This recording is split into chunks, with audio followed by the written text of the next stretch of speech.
ఈ భూమి మీద ప్రతి మనిషి దేవునికి ఇష్టడు.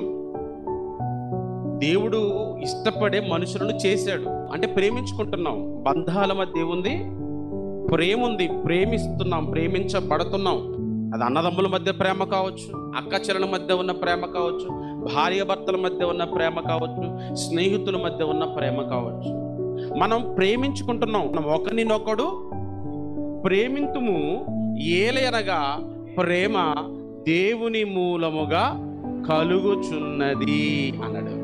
బంధాల మధ్య ఉన్న ప్రేమ అది ఎవరి వల్ల వచ్చిందట? దేవుని వలన వచ్చిన ప్రేమ. అది ఈరోజు మన మధ్య ప్రేమ ఏదైతే ఉందో ఆ ప్రేమ ఎవరి వలన మన మధ్యకి వచ్చింది అంటే దేవుడట. అంటే మనందరి మధ్య ప్రేమ కలగడానికి గల కారకుడు ఎవరు అంటే బంధాలు ఆయనవే, బంధాల మధ్య ఉన్న ప్రేమ కూడా